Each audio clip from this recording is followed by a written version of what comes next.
He's got a great talk. We had a look through the slides earlier. He's got a great talk lined up for you. The protocol, as you know, is cameras off, microphones off. We would love you to ask questions, and we would love you to ask questions as we go, but via typing rather than interrupting James. So he's going to be talking for around 35 to 40 minutes. So make sure you get those questions in the text box, and then when we get to the end, I will ask James each of those questions and he can give you an answer. So without any more delay, over to you, James. Awesome. Thanks, Paul. Hey, everyone. Thanks for having me. I'll just switch over to my screen. Just give me one moment. All right. That looks good. Yeah, thanks again for having me. And it's awesome to be here for this chat.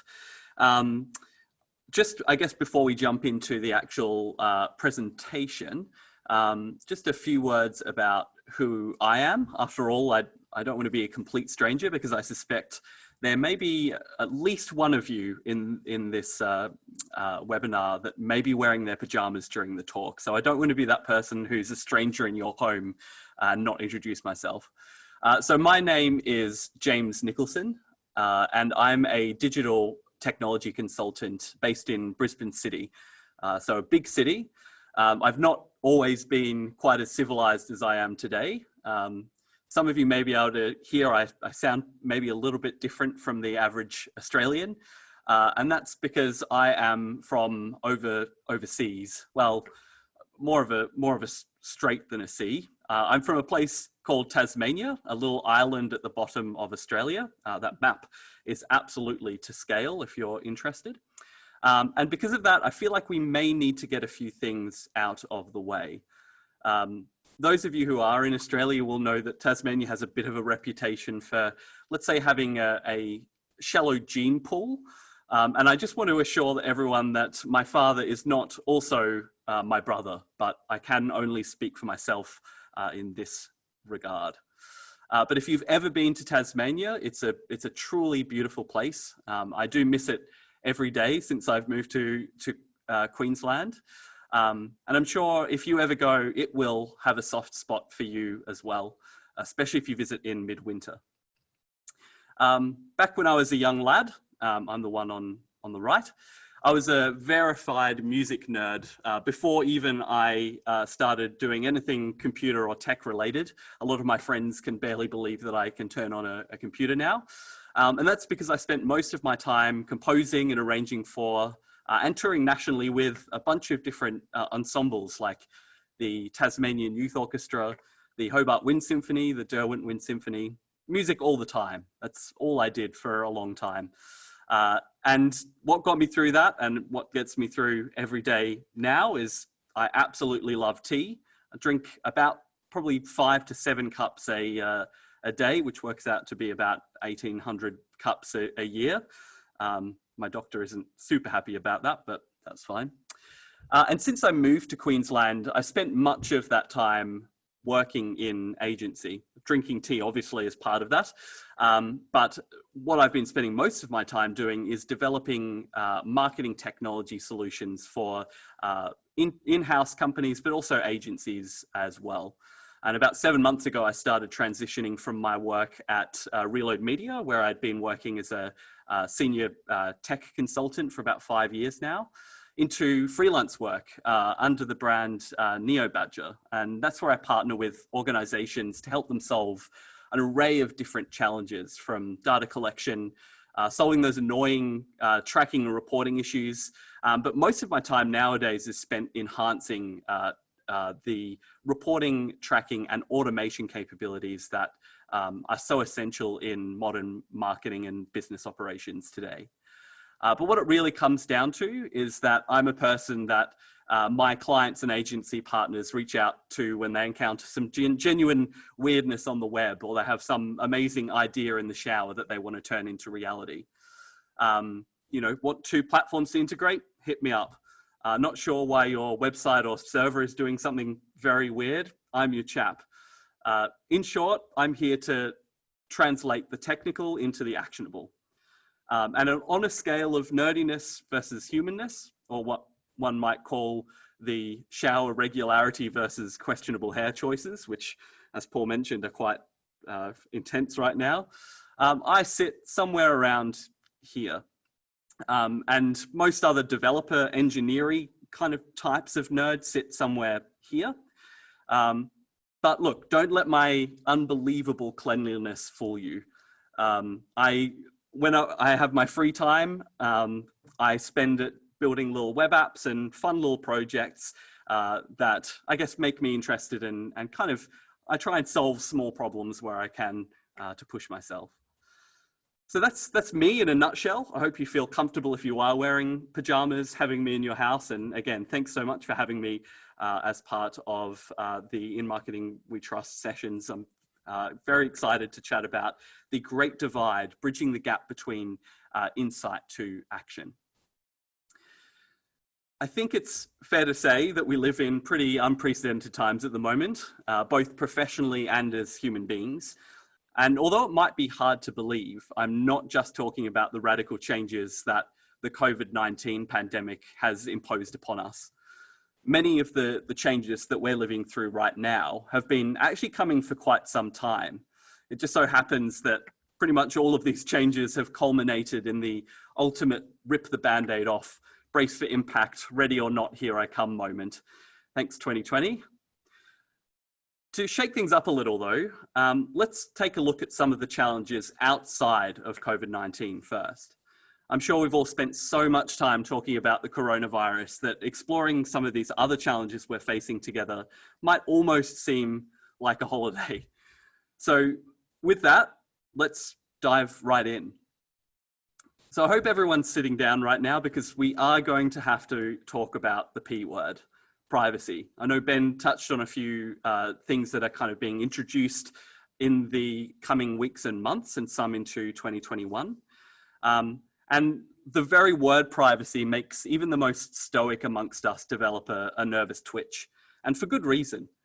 Over the last 3 years alone, we've seen some seriously game-changing legislation take effect in Europe and the Americas, including the GDPR and the California Consumer Privacy Act, and most recently, the LGPD. If you're anything like me prior to the GDPR, and certainly during the GDPR, some serious time went into figuring out what information you can and can't collect, the steps you need to take before you can even collect this data, which vendors and teams have access to the data you've just collected in your pipeline, and so on. I think I was burning more calories trying to figure out which of my clients were data processors versus controllers than I was actually when I was at the gym. And then for us in Australia, we've been quite slow to act in many ways as far as privacy on the web is concerned, especially compared to a lot of other countries. But don't be mistaken, there are some pretty interesting developments in the works. Australian regulators like the ACCC are actively questioning the often opaque audience profiling capabilities and measurement tech that a lot of vendors such as Facebook and Google Ads and LinkedIn expose to advertisers like many of us. And that's not just Australia, it's happening all over the world. This conversation has started. Needless to say, watch this space. And governments aren't alone in their concern for privacy either. A lot of personal privacy technology has been developed very recently, and the appetite for maintaining privacy on the web has become more pervasive than ever before for the everyday consumer. And it's hardly surprising. It feels like pretty much every day we were hearing of a new data breach. And prior to COVID-19, before the news cycle was exclusively taken over by that, that pretty much was the case. And it has not slowed down, even though all we hear about at the moment is COVID-19. For instance, last May, an Australian graphic design tool that probably many of us know or even have used, exposed an attack that exposed the email addresses and full names and home addresses of some 139 million users. And in September of that same year, last year, several unprotected databases were discovered that contained the phone numbers and in some cases age and gender for almost 20% of Facebook's 2.3 billion users. So that's a huge number. That's 420 million odd records exposed to the public web. Now, if you're feeling an urge to panic buy tin foil for your anti-Illuminati headwear, you are not alone. While figures on tinfoil hat usage are still unknown, we do know that many households in Australia are taking their privacy into their own hands, with 1 in 4 Aussie web surfers using ad and tracker blocking services like Ghostery, and over a quarter using services like Tor. I think in the APAC region, something like 18% of all users are using a VPN as well. So it's pretty high numbers as far as privacy is concerned. Now, look, we have come a long way with respect to privacy infrastructure. There's no arguing that, but we clearly have a long road ahead of us. And for many, privacy is something that is often quite complicated, and the barrier to entry is high as a result. For somebody like my dad, for instance, it's a case of crossing your fingers and throwing salt over your left shoulder and hoping for the best. And it's precisely this barrier that is fueling one of the biggest privacy changes that we've really ever seen anywhere. And it's going to change pretty much everything that we do as marketers, in business, and so on. So where is this change happening, and what is it? Chances are it's been in front of your face most of today, and certainly most of the week this week. It's your browser. And many browser vendors are taking these privacy mechanisms that we know are very important to maintain the integrity of their users' privacy into account, especially in the next sort of 12 months. And it's quite a paradigm shift in many ways, as the global consensus is that privacy on the web should be enjoyed by everyone. And it shouldn't matter what measures are put in place by a government or the accessibility of tools like a VPN. And browser vendors like Brave and the self-describing Epic privacy browser, who actively block trackers and tag deployment systems like Google Tag Manager, are showing their appeal in the world at the moment. And it's placing some serious pressure on big players in the browser market like Safari and Chrome, Samsung Internet, who has a surprisingly high market share. And they're beginning to introduce a lot of features like intelligent tracking prevention, which obviously we all know of as being a Safari feature, but is something that Samsung has rolled out across their native browser. There's also limited access to browser APIs, like the geolocation API, but even things like where a referrer has come from, that information has started to become a little bit more vague, and certainly in some instances isn't being transported the same way. And even things like internet service provider and so on, they're becoming more difficult for web analytics vendors to keep track of. And of course, and here it comes, there's blocking third-party cookies. You knew I'd mention this eventually. Now, I promise I didn't bring this all up to revive the nervous twitch you thought you'd finally got rid of. I mentioned privacy because it's only now beginning to seriously impact the technologies that many of us use on a daily basis, like Google Analytics and Adobe Analytics for reporting, Floodlight, Facebook, Pixel, LinkedIn, Insights. There's so many marketing tags and web analytics platforms that heavily rely on this kind of information. And for my own clients, I'm seeing somewhere in the range of 15 to 20% data loss due to ad blockers and enhanced browser privacy features alone. And this is comparing, for me, when I'm looking at, say, Google and Bing Search Console, server logs that I am keeping and maintaining a kind of an eye on, and also tracking solutions that I've developed first party for my clients as well. I'm also seeing a firsthand degradation in the detail of data being collected across a range of web analytics platforms. And this is coming in the form of less detail when it comes to recording browser version, operating system version. As I said, referral source is becoming a little bit more difficult to measure in some instances. And this is in no small part due to the downgraded access to browser APIs that once yielded quite high definition data. I'm sure many of you have seen an increase in not set in Google Analytics reports and unspecified or unknown in Adobe Analytics. And while some of that can be the result of some tracking issues that you might have, the fact is that these blind spots are beginning to manifest themselves in our reports. And really, this is pretty scary considering we're at the dawn of what might be considered a mass movement to privacy first when it comes to not just the tech that we use, but also the responsibility we have as marketers.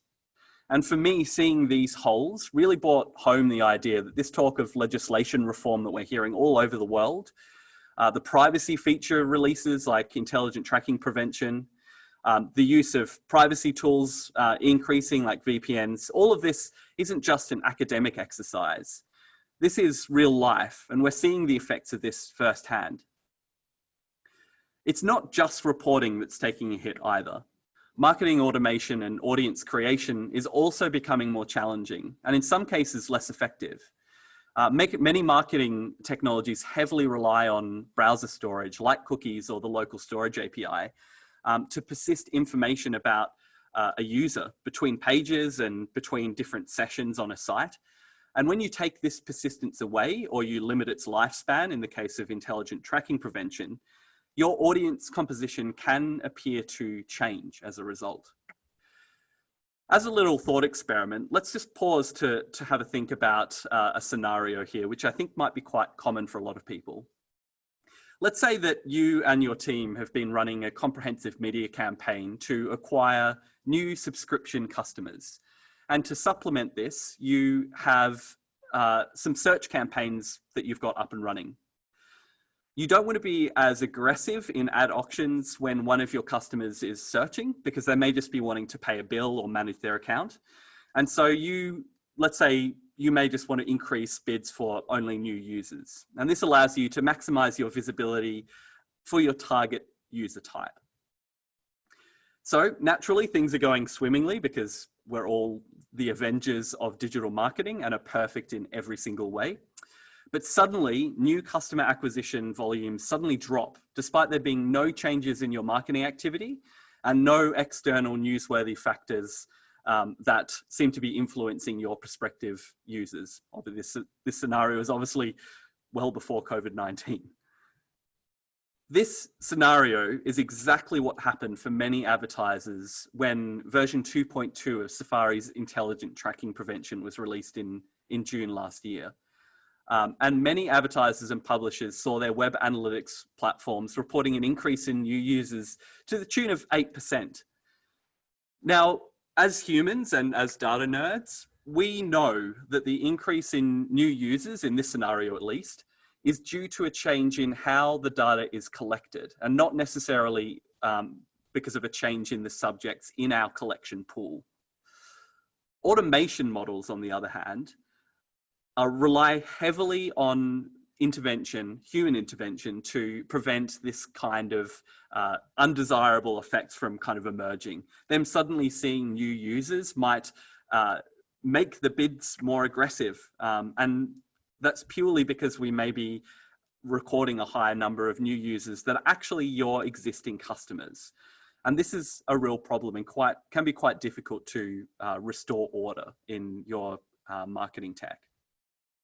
Now, I appreciate this all sounds rather doomsday-esque, but there are some pretty cool things you can do to mitigate the effects here. And even use some of these weird quirks that we're seeing to your reporting and automation advantage.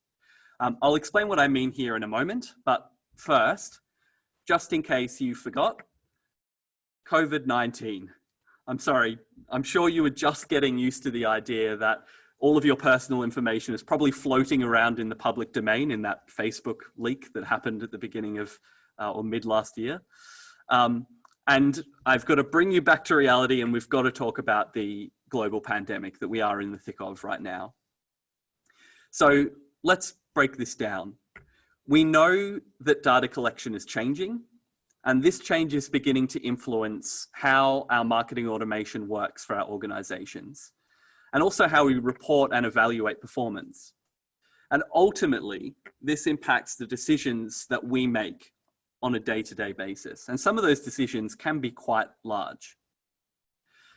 To add an extra layer of complexity to an already mind-boggling situation that we have right now in 2020, we have this radical shift in human behavior, not just online, but in pretty much every facet of human existence.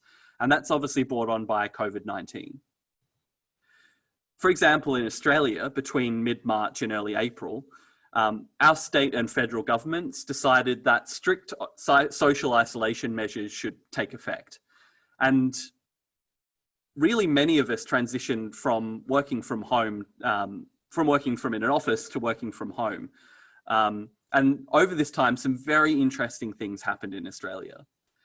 We saw some of the fastest growth in internet usage, increasing by close to 50% compared to the beginning of the year, with much of the burden moving away from well-resourced commercial infrastructure and being put on consumer internet connections. So obviously that can be a real problem. By and large, our internet infrastructure did not fare well, with network congestions reaching, for some, unworkable levels, particularly in Canberra, Melbourne, and Brisbane. And one particularly interesting thing to note here, and many of you have probably spotted already, is that Tasmania does indeed have internet, which is nice. Now, despite the trying internet and network conditions, Australians were not deterred from engaging in online activities, many for the first time, with over 5 million households shopping online in April alone, and 200,000 of those for the very first time. Now, it's hard to properly comprehend the scale of that growth in online shoppers. So to put it into perspective, the 4 days from Easter Tuesday this year was 2% higher when compared to the 4 days from Cyber Monday last year. And that is unbelievable. That honestly blows my mind. And this appetite for online shopping is not going anywhere anytime soon, with a significant number of consumers globally expressing their preference to shop online, even after the COVID-19 crisis either starts to reduce or is completely gone. And if it wasn't crazy enough, there has been a resurgence in large screen devices, with Australian desktop usership increasing by 12%, and mobiles even shrinking by 13.4%. And this is changing the content consumption landscape in ways that are quite difficult to predict. And certainly it's giving me throwbacks to 2012 when we were on the verge of seeing a mobile first kind of push. While we are seeing some large scale trends, the thing that I'm finding most interesting and the most challenging is the noise in much of the data that I'm reviewing. Indeed, even doing research for this talk was pretty challenging, as much of the data in the reports out in the market had conflicting information and may have only been relevant in certain scenarios. The rapidly changing environment that people are living in right now, with people going in and out of lockdown, consumer confidence growing and shrinking based on the availability of financial support from governments, even companies dropping in and out of the market, like in Australia we had Tiger Air, and other participating for the very first time that we've never seen in the market before. And all this is coming together to create some really, really interesting challenges, particularly for marketing automation. So with all of this in mind, let's start piecing these pieces together. Earlier, I touched on the fact that data obfuscation from privacy features in browsers can impact the effectiveness of marketing automation and audience creation. But what's really going on under the hood? For a moment, let's zoom in on Google Ads automation suite, and specifically what Google calls smart bidding. As a quick refresher for how the Google search ad auction works, for those who actually have a social life and don't spend their entire life working with or reading about marketing automation and tech under the hood. When a user does a search on Google, Google will take that query and process it, passing it to the Google Ad service. And that service will check to see if that intent from the searcher's query matches any of the criteria that an advertiser might be wanting to target. From there, an ad auction is run in real time, as we know, and the participating advertisers submit their bids. These bids influence which advertisers will serve ads to the user and in what order.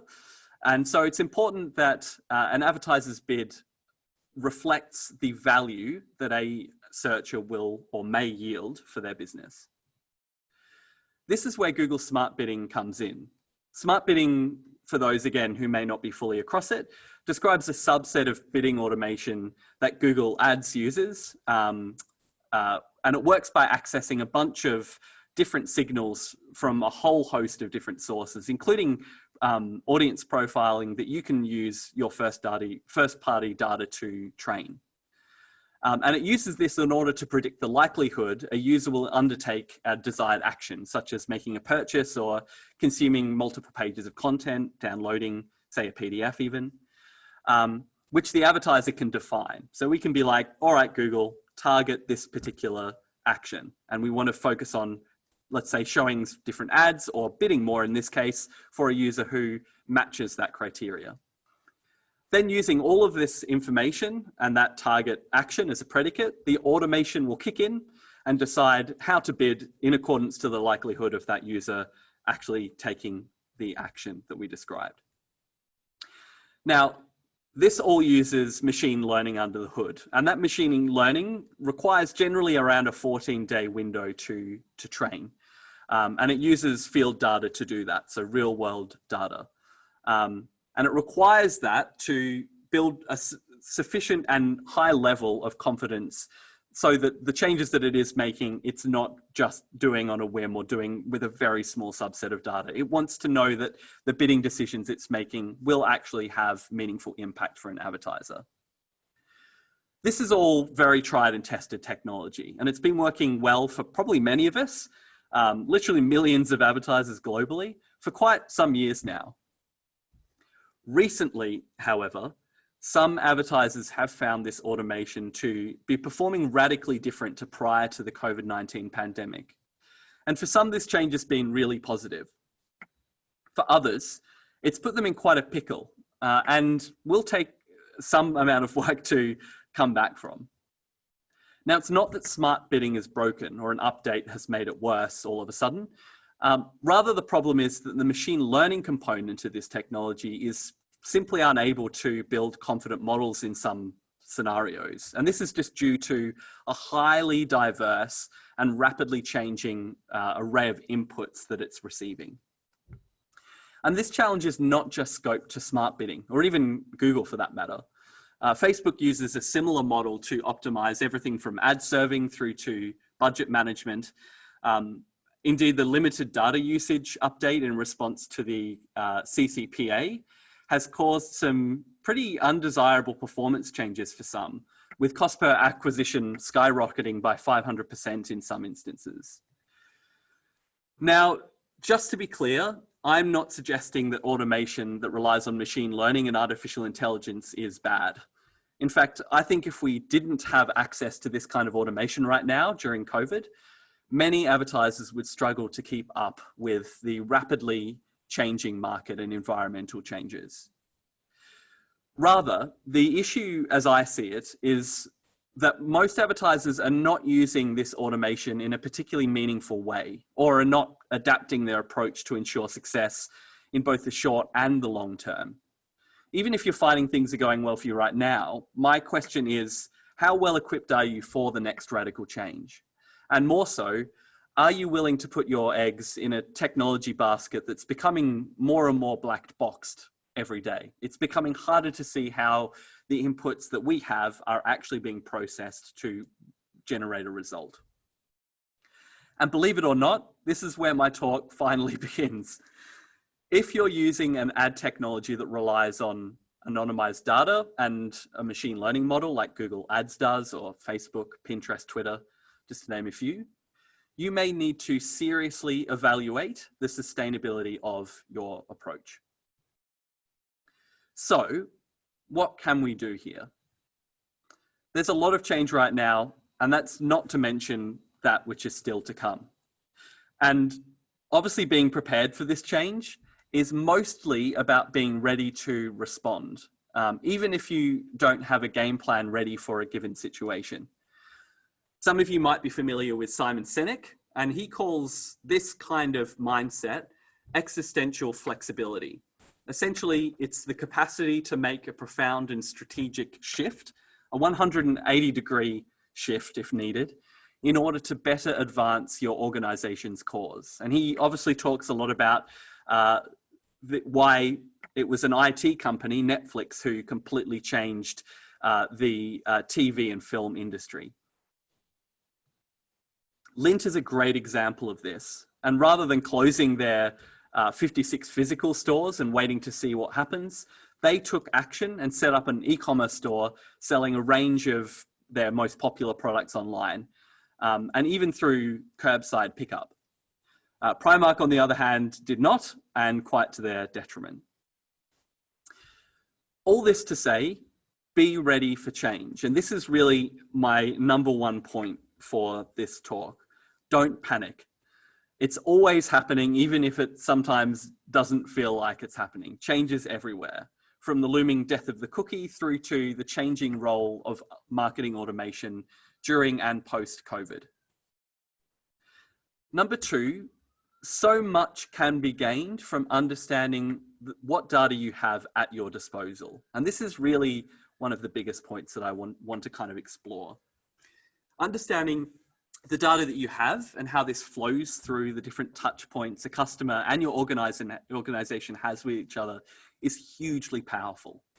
And this data could be anything from customer records from your CRM or accounting systems, sales pipeline data from Salesforce, HubSpot, Sugar CRM, customer survey data, privileged access data. This is a huge one that I'm seeing this year. And privileged access data, I'm referring to any time a user might need to log into your app or website, or we're seeing more progressive web apps appear nowadays, where it's an interesting combination of both. And you can grab some super interesting information from a user that you can pass back to your marketing tech. And I'll talk about this a little bit more in just a moment. And all of this is accessible from your first party data pool. And then of course we have aggregate data or third-party data from your socials, including LinkedIn, Pinterest, and Twitter. Web analytics data, from Google Analytics and Yandex Metrica. As a side note, very interesting to have a play around with Yandex Metrica if you haven't before. Super interesting blend of the really valuable page-by-page paradigm that you see in Google Analytics and Adobe Analytics, versus in-page behavioral data that is qualitative that you see in Crazy Egg and Hotjar. Just thought I'd throw that in there as a little note. Also look at marketing tech from places like Facebook and Google Ads and Klaviyo as well. And even public data sets can be particularly useful. In Australia, we have a huge amount from the Australian Bureau of Statistics and companies like IBISWorld, but also globally there's data sets like Kaggle that are huge amounts of public data that you can access. It's all aggregate, of course, but it's super useful to get a good read when sometimes you might not have access to that from, say, your marketing platform. There's a plethora of data available beyond this, and we've not even mentioned second-party data here. When you do map your data sources, I highly encourage you to collaborate with as many teams and departments outside of that of your own as possible. It always blows me away how infrequently teams share data between their departments. It almost never happens. In the last 9 years of running projects where data is the center of a lot of what we're doing, it's so infrequently you see multiple teams coming together to talk about how data could be used to improve everyone's life and ultimately the customer as the centerpiece. And just as an example, about 2 years ago, I was working with an international financial institution, and they're in the process of a data warehousing project. I was brought on as a consultant to guide the online process, and during this project, we discovered that pretty much only the sales team and the customer service team and a couple of the accounts team knew that Salesforce was being used by the company. And the marketing team had no idea, and they were mind blown when they found out. Now, that's obviously a pretty extreme example, but it is almost always the case that there's some data in a business that's being collected. It would be super useful to democratize within an organization, but nobody thinks to use it or really asks anyone what they have at their disposal. And this data isn't always structured in a way that is immediately useful. In fact, by most estimates, somewhere in the region of 80 to 90% of digital data is unstructured and can live in, long form text. Think transcriptions or emails, customer contact notes, reviews, that kind of thing. Audio files from, a call center, for instance, or even a meeting. Pictures and videos, for instance, even just from documents, barcodes, pictures uploaded to your website as part of a review, for instance, and so on. There are a lot of services that allow you to extract that information, such as Azure Media Services by Microsoft, which allows you to upload a video. And once you've uploaded the video, it'll be processed by a huge suite of the Azure cognitive services. And it will analyze everything from converting your audio from the video into a text transcription. It can then analyze the transcription that it's generated to get a read on topics and even things like brands that were mentioned, even processing emotions as well. And it can analyze the video stream and look for changes in scene or which faces were talking at any given point. And it's a very powerful piece of technology that's proven invaluable, especially during COVID-19 times. I initially started using it to streamline the writing of documentation after workshops, because it allowed me to jump to a specific speaker and search the transcription and even timeline for topics that were discussed. And the beautiful thing is it's got an amazing API that you can use to integrate different services as well. I'm going to touch on that, as I said, in just a moment.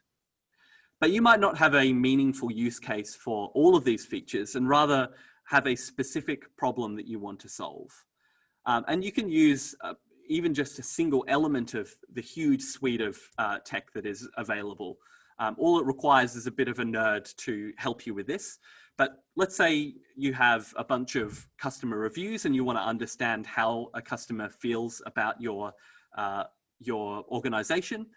Sentiment analysis can really help you process that, for instance, and it's an amazing way to do that in a way that isn't explicitly saying, rate me from 1 to 5, and instead saying, talk about our business and describe how we've done. And you can yield some very, very interesting results in that particular scenario. Then there's image processing to moderate content or even undertake some speculative demographic classification. Even say things like if you've got an e-commerce site and you want to understand which gender often uploads the most images of themselves with your product in a review, this is a great way to be able to not only process sentiment, but also get a read on gender, even common color combinations that might occur. You can extract text from an image as well. I was working with a client a little bit earlier last year, it would have been, and they wanted to be able to process the feedback they were getting that was handwritten into a way that they could then consume and analyze internally for reporting purposes. And this kind of tech was integral to that project. Now, I appreciate things got pretty nerdy pretty quickly, so I'll reel myself in before I go too far down the machine learning and data rabbit hole. And while it might sound all very futuristic, I do bring this up to make an essential point. Data is everywhere. It's just a matter of thinking creatively about how to access it and put it to work for your organization. And so if there's anything I want you to take away from this point, it's to keep an open mind when you are looking at the data at your disposal.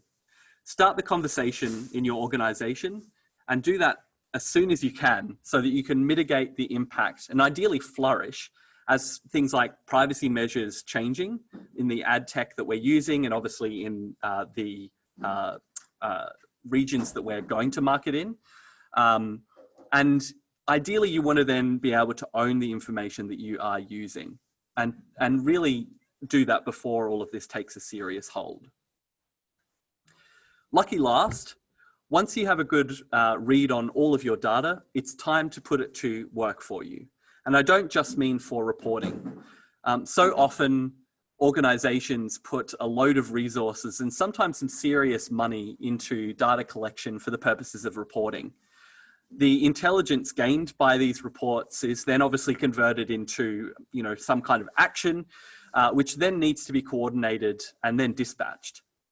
But we know that the rapidly changing environment that we're living in right now will not wait. Think about this from a marketing perspective. By the time you develop your findings and are ready to take action in your marketing platforms, the intelligence you're working with probably is out of date. Automation can help us here, especially that which is driven by machine learning and artificial intelligence. But as we discussed, it can be susceptible to unpredictable changes in performance, especially when it depends on the data points that are sometimes completely out of our control. And so what it is really about is improving the quality of the data being used as an input for the automation itself.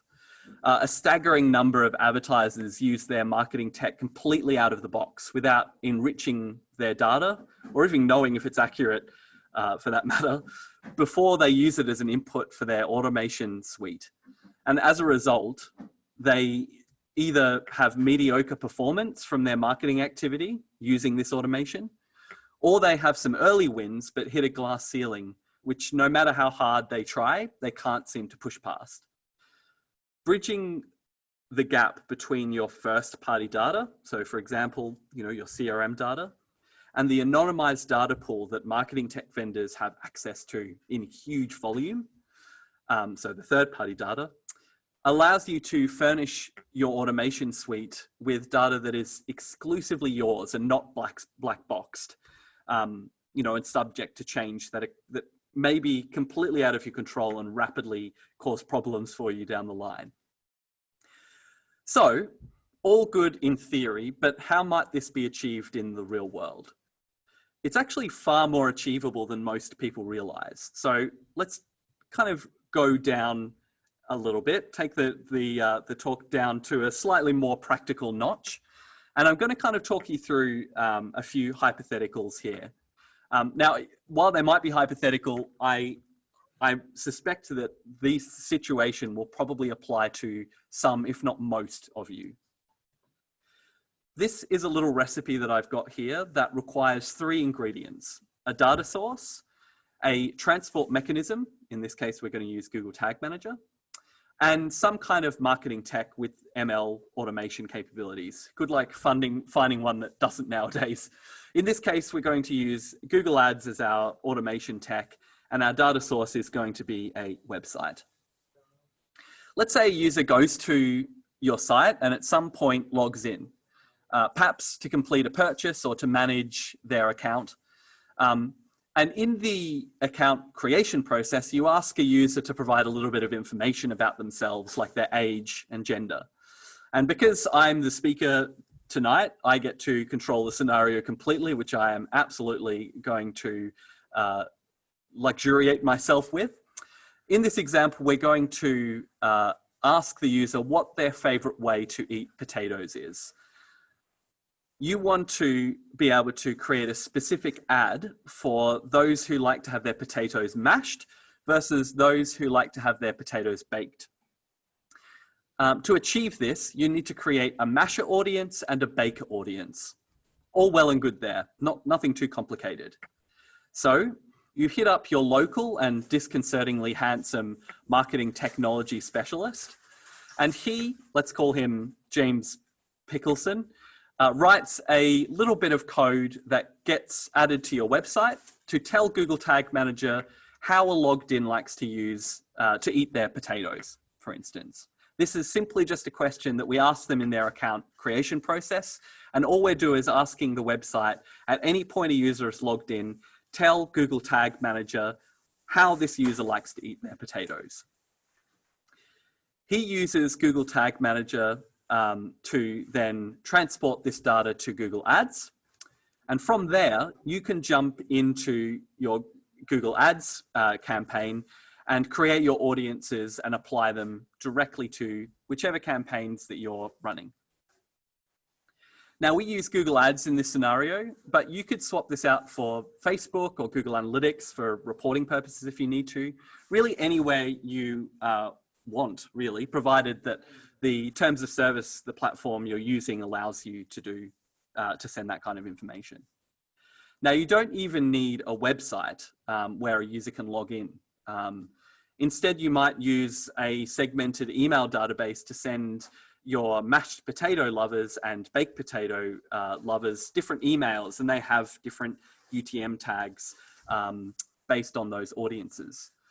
Then when a user clicks on a link in your email and lands on the site, we can use Google Tag Manager to grab the audience out of the tag and transport it to, again, wherever you need, say Google Ads or Google Analytics for reporting. There are so many ways to approach this scenario. It really just comes down to creativity. And just as a little bonus tip here, particularly when you're working with third-party automation, it is important to think about first-party automation as well. And sometimes first-party automation can seem a bit out of reach for some people. It's obviously automation that you create yourself to control a platform, say like Google Ads or Facebook. And this kind of tech is something that is only now starting to become more commonly used by advertisers and businesses. And right now, it's been hugely valuable for a lot of my clients that I'm working with, particularly within, again, I'm always coming back to Google Ads because it's such a global platform.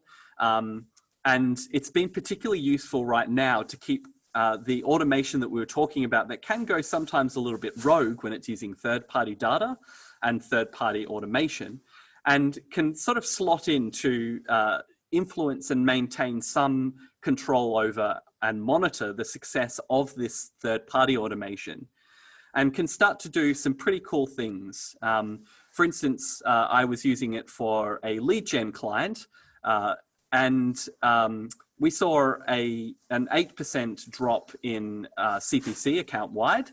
And that allowed this client to get about $2,000 worth of clicks within their same budget. And this is based on the previous month's spend.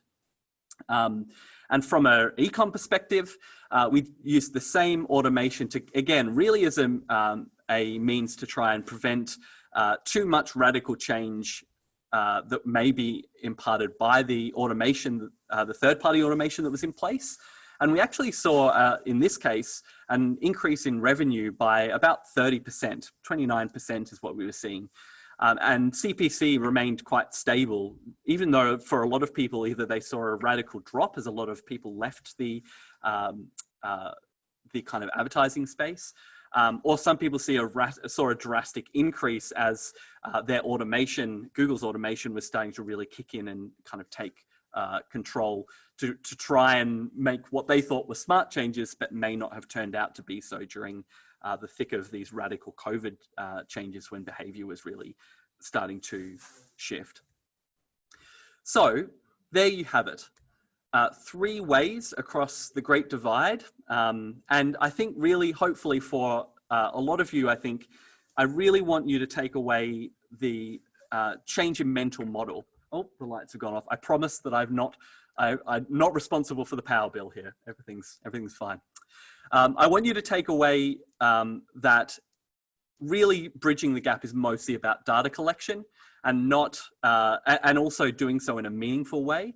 It's about having a good mental model and not necessarily about trying to follow what everyone else is doing, but instead looking internally for what makes most sense for you and pivoting your approach based on that. And that's what I really want people to take away, is a change in their mental model.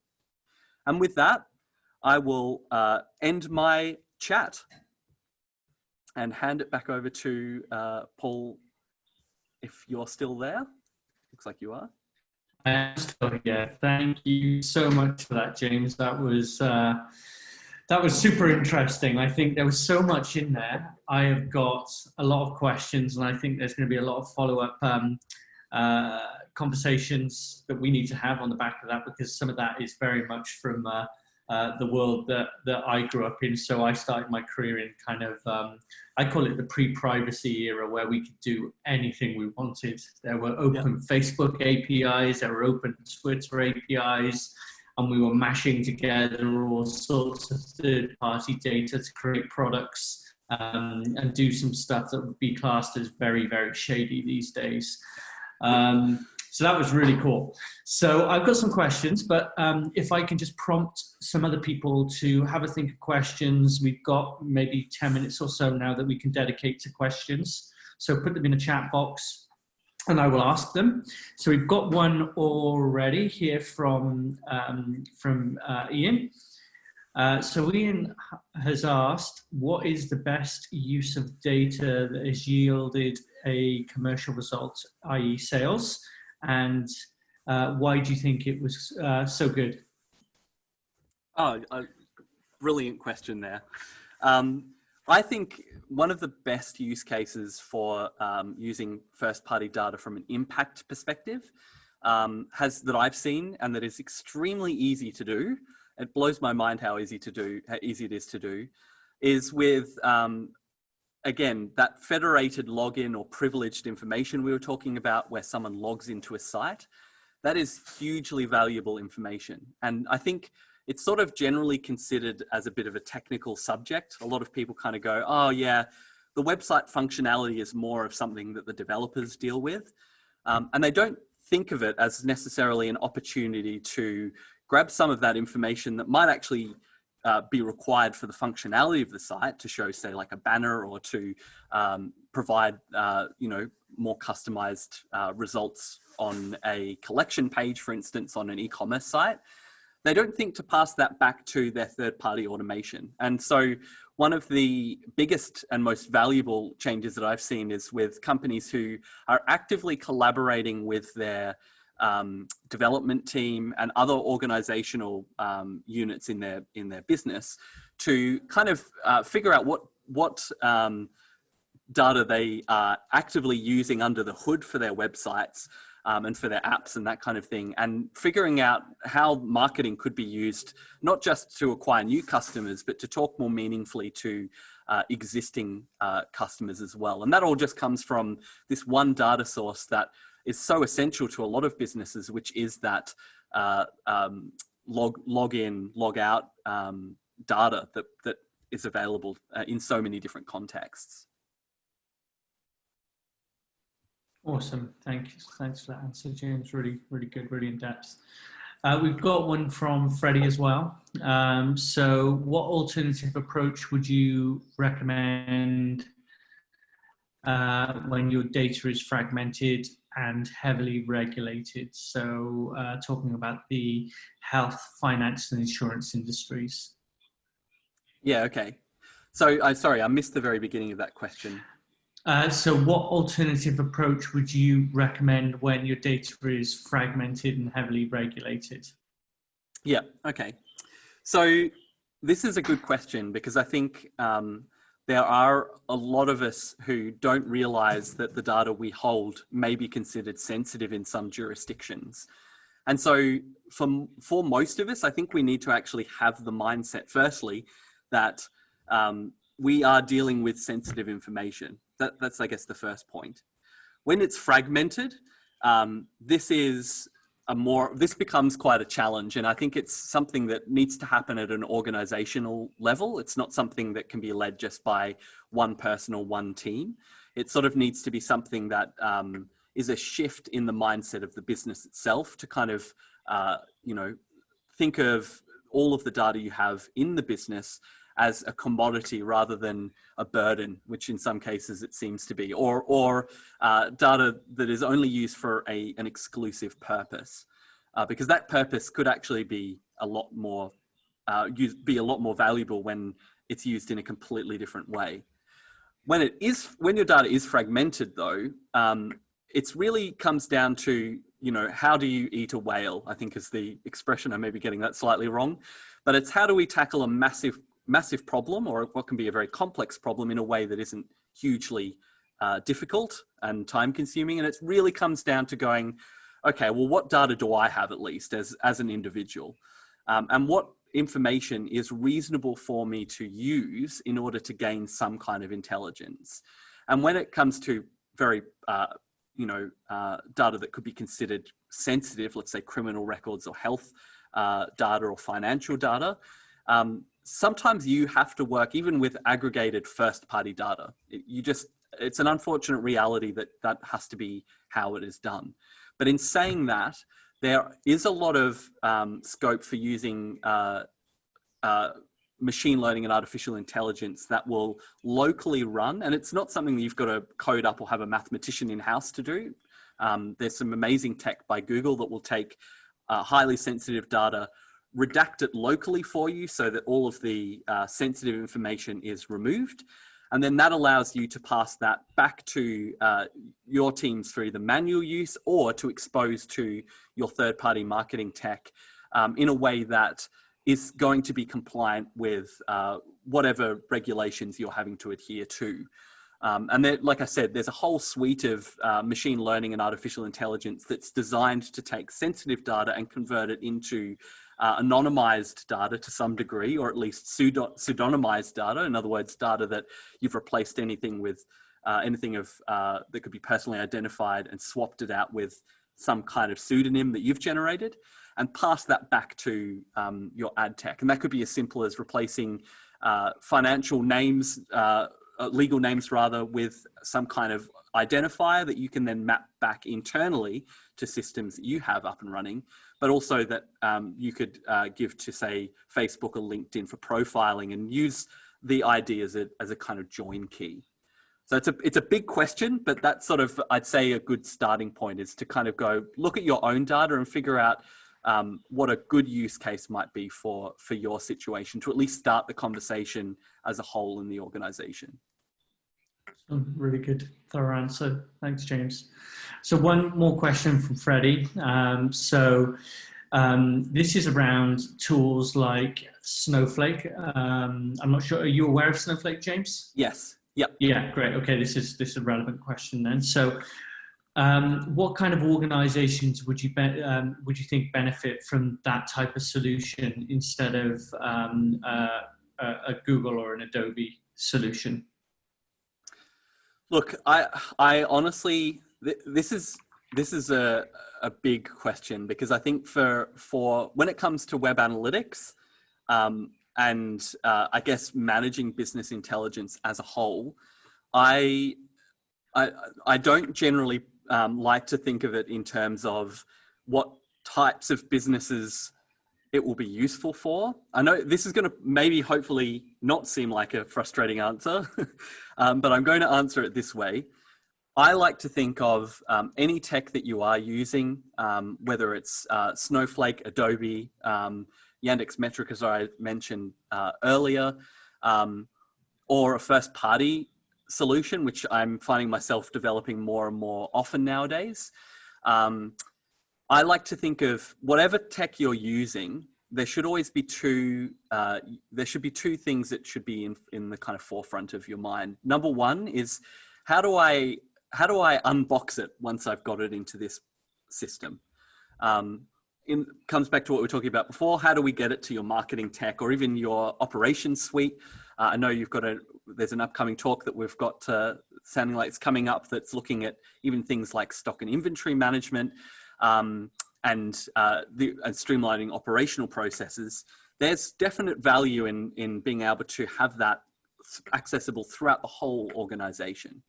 And every time I talk about web analytics, data collection, tech, it's so tempting to get caught up in the tech itself, but I always find myself talking about the organization, because that is really what it is providing value for, the organization.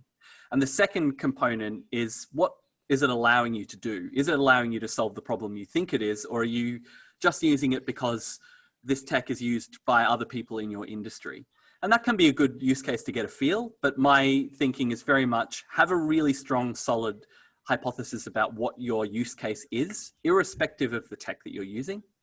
And and essentially, use it with that as a forefront in mind. So accessibility of the data, and also have a strong, meaningful use case that you're using it for. Yeah, I think that's, again, another great answer, because I think certainly something that we've seen on the analytics side, and something that I've seen on the CRM side years ago and over many years, just seeing very, very bad CRM implementations, not thought to what is the right solution is we hoping to get from this, and instead focusing straight on a technology and getting that implemented, rather than understanding the business needs and the aim of the technology itself. So yeah, great stuff. Yeah. Cool. So any more questions? We'll give 20 seconds for any more questions to come in, and if not, we will wrap things up. But just to say once again, James, I think that was a fantastic talk. You covered a huge amount of ground in that time, and in a really interesting way. So I'm sure everyone here has got a huge amount of value out of that. So really appreciate you taking the time. Thanks, Paul. Appreciate it for us. Absolute pleasure. Excellent. So we haven't got any more questions. So thank you very much, everyone. And as always, we'll be creating a blog on this. Feel free to reach out to James. I'm sure you'll find him on LinkedIn and Twitter. We will share a video of this, and we will share the slides via the Meetup group. And hopefully see you all next time. And don't forget to give us the 5 stars on Google. Thank you, everyone. Bye-bye. Thanks, guys.